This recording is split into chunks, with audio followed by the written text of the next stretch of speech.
भजन संहिता 37 के वर्ष 5 में इंग्लिश में ऐसा लिखा है, commit your way to the lord, trust in him and he will act. और हिंदी में लिखा है, अपने मार्ग की चिंता यहोवा पर छोड़ और उस पर भरोसा रख, वही पूरा करेगा।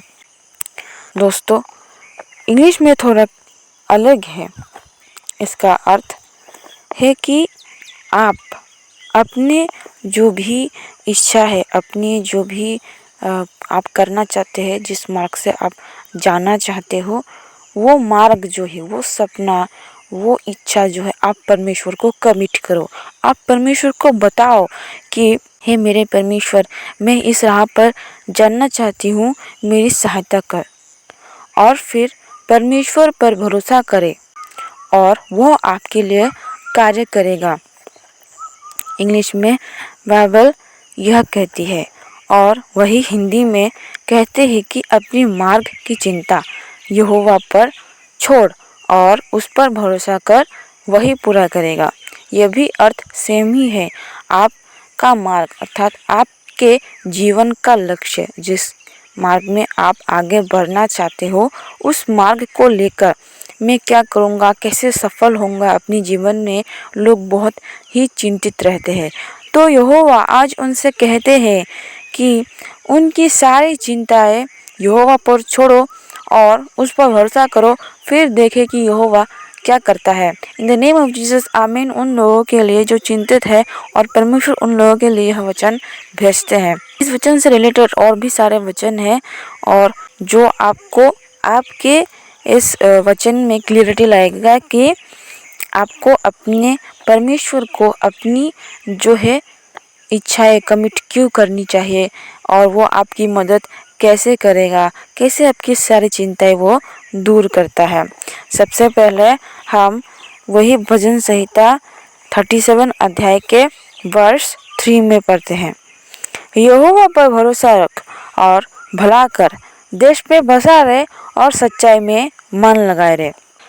आप कैसे अपना जीवन जो है आनंद पूर्वक जी सकते हैं। आप जो बहुत चिंतित है, अगर आप ऐसे किसी व्यक्ति को आप अपने जीवन में पाते हो जिसको आप भरोसा करने के लिए योग्य समझते हो और वो आपके भरोसे को कभी नहीं तोड़ेगा, ऐसा मनुष्य मिलना तो असंभव है। परंतु परमेश्वर जो सदा धर्म के साथ रहा है और वो स्वयं ही सत्य है और उसमें ही सत्य वास करता है, तो आप परमेश्वर पर भरोसा रख सकते हैं क्योंकि वो कभी भी आपका भरोसा नहीं तोड़ेगा। दोस्तों, वचन कहती है कि जो लोग यहोवा में आशा रखते हैं, उनकी आशा जो है कभी भी नहीं टूटेगी और ना ही वे लज्जित होंगे, ऐसा बाइबल कहती है। और यह इसी अध्याय में है। इसी अध्याय के आप 19 वचन में आप देख सकते हो इस वचन को, ठीक है। और अब हम दूसरा वचन पढ़ते हैं 37 के ही 4 वचन में। यहोवा को अपने सुख का मूल जान और वो तेरे मनोरथों को पूरा करेगा। यहोवा को अपने सुख का मूल जान, इसका अर्थ है दोस्तों कि यहोवा अर्थात परमेश्वर को अपना आनंद का कारण जानो, क्योंकि वो आपके साथ है, क्योंकि वो आपकी सारी इच्छाओं को पूरी करेगा। आप उसको जो है आनंद समझे, खुश रहिए उस बात से कि कोई तो है जो मेरी सहायता करेगा, कोई तो है जिस पर मैं भरोसा कर सकता हूँ और मैं अपनी सारी चिंता उस पर लाता हूँ, क्योंकि वो मेरा पिता है और वो मेरा ख्याल रखेगा। दोस्तों, इसी कारण से, इसी बात से आपके लिए कोई है जो आपसे बहुत प्रेम करता है, जो इस पूरे संसार में आपसे कोई नहीं करता। इस बात को जानकर आप उसके लिए खुश रहे, परमेश्वर के साथ आनंद मनाए। और ऐसा करने पर, और ऐसा नहीं है कि आप उस पर सब थोप कर खुद आराम से बैठ जाए, आप काम करते रहिए, क्योंकि वचन कहता है कि कर्म के बिना विश्वास जो है मरा हुआ है। आप काम करें और विश्वास करें परमेश्वर पर और वह आपके लिए एक्ट करेगा, वो आपके लिए कार्य करेगा, वो आपके लिए मार्ग तैयार करता रहेगा। In the name of Jesus, आमीन। वो आपके लिए मार्ग तैयार करता रहेगा। और फिर आगे हम और कुछ वचन पढ़ते हैं, तो चलिए चलते हैं। फिर अब वही 37 अध्याय के 23 वचन में देखिए क्या लिखा है।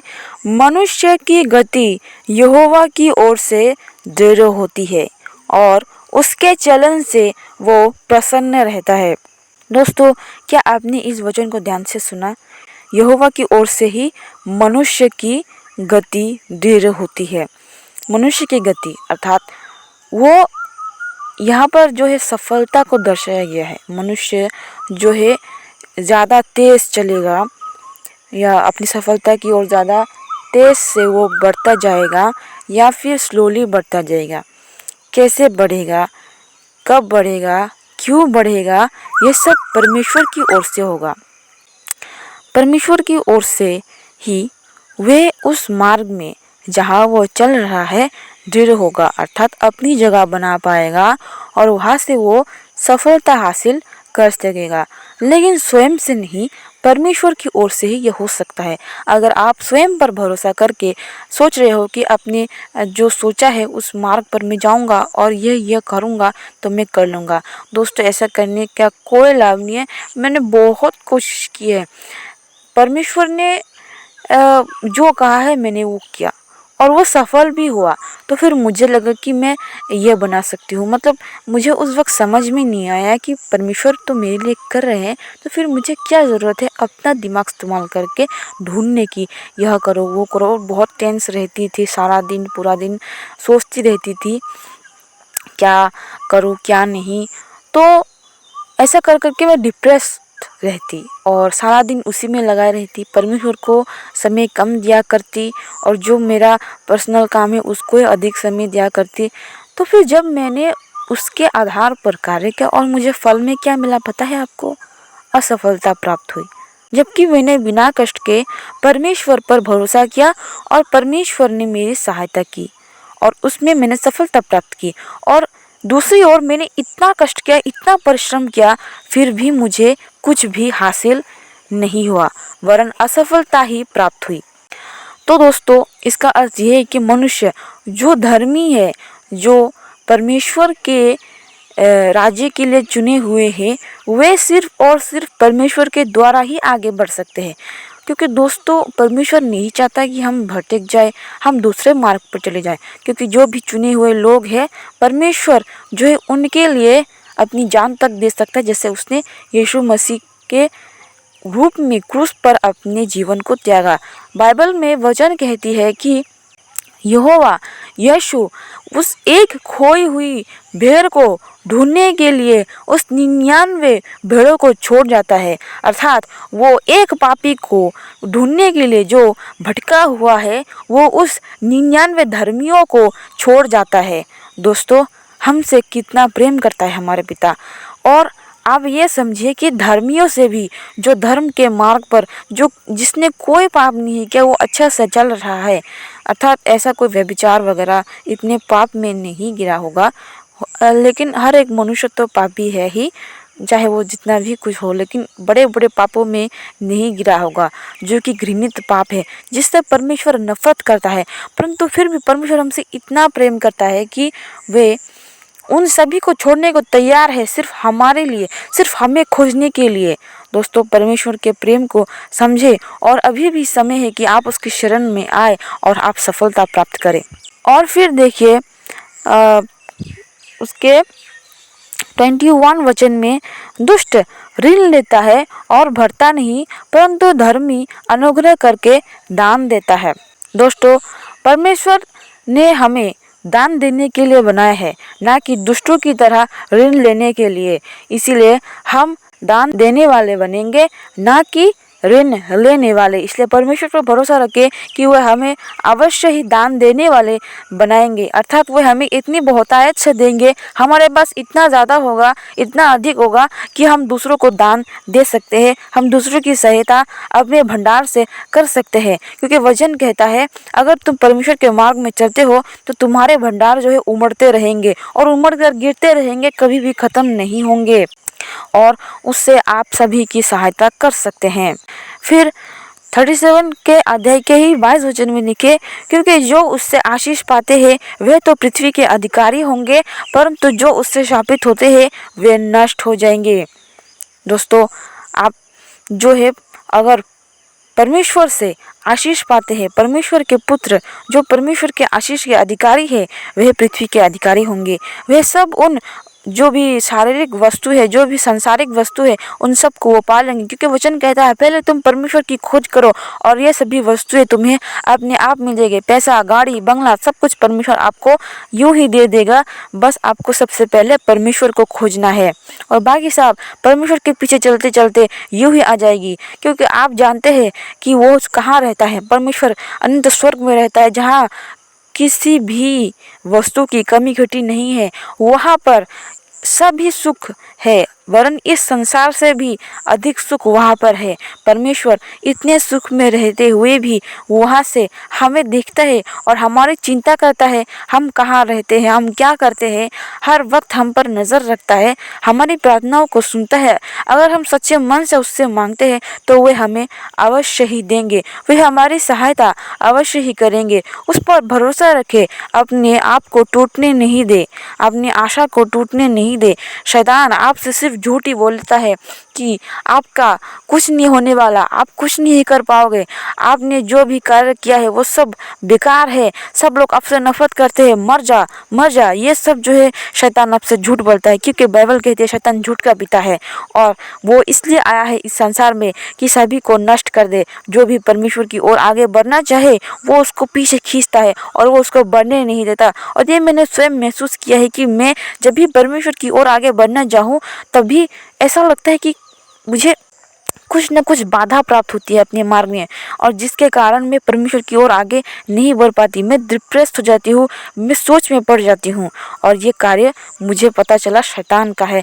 जब मुझे थोड़ा थोड़ा समय परमेश्वर में अधिक बीता रहा तब मुझे पता चला, तब मुझे परमेश्वर सिखाता रहा कि शैतान हमारे जीवन में किस प्रकार कार्य करता है और हम जान भी नहीं पाते कि वो हमारे साथ क्या कर रहा है और कैसी ट्रिक खेल रहा है। हम अबोध है, हम इतने जो है समझ नहीं सकते, लेकिन शैतान हमसे कई गुना अधिक शैतानी चाल चलता है और हर एक ताक, हर एक छोटी सी छोटी चांस वो जो है नहीं गवाता, जो है अवसर नहीं गवाता। वो हमें हर वक्त नष्ट करने के लिए तत्पर है।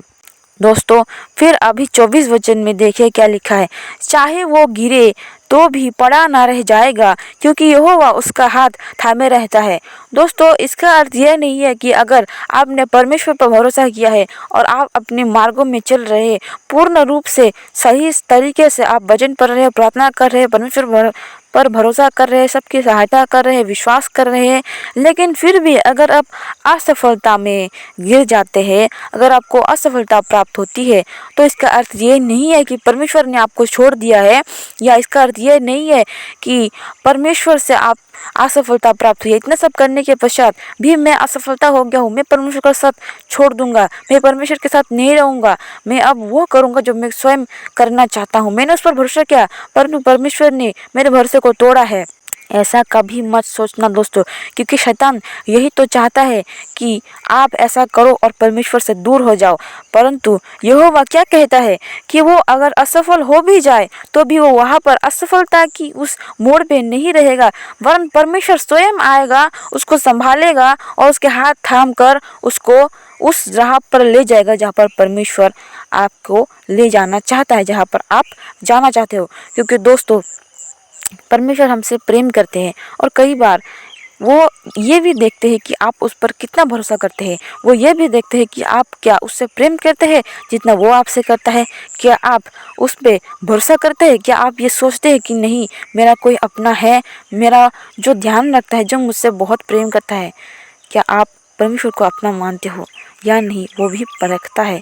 इसलिए शैतान जो भी आपके जीवन में करता है वो उसको होने देता है, क्योंकि परमेश्वर जो है मनों के जांचने वाला है।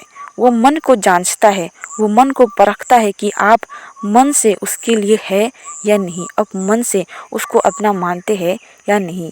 क्योंकि दोस्तों, अगर अपना जो है, अगर ऐसा कोई है जो आप उससे बहुत प्रेम करते हो और वो आपसे कई गुना अधिक प्रेम करते हैं, तो वो चाहता है कि आप भी उससे उतना ही प्रेम करो, उतना ही जुड़े रहो उसके साथ।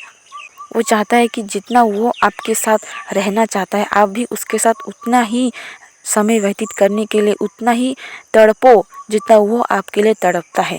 जितना वो आपको चाहता है कि आप उसके पास रहो, आप उसके साथ समय बिताओ, उतना ही आप भी तड़पो कि परमेश्वर मेरे साथ रहे, परमेश्वर मेरे साथ समय बिताए। दोस्तों, लेकिन शैतान क्या करता है?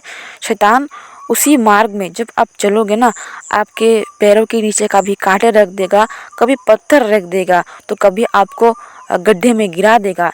लेकिन परमेश्वर कहते हैं, परमेश्वर स्वयं आएंगे उस असफलता से आपको निकालने। वह आपके पैरों पे मरहम लगाएंगे, वह आपको संभालेंगे, वह आपके हाथ पकड़ेंगे और आपको ले चलेंगे, वह आपको अपनी गोद में उठाएंगे और ले चलेंगे, वह आपको गड्ढे से बाहर निकालेंगे और वह आपको सफलता की ओर ले जाएंगे। दोस्तों, आशा करती हूँ कि आपको इस वचन के द्वारा आशीष मिली होगी। और in the name of Jesus, आमीन। आज सभी को आप सब खुश रहो। आप सभी को बहुत बहुत धन्यवाद कि मेरे चैनल में आए और इस वचन को सुना, और इस वचन को आप सब लोग जो है शेयर कीजिए, ताकि जो लोग परमेश्वर में आना चाहते हैं और बहुत दुखी डिप्रेस है, उन तक ये वचन पहुँचे।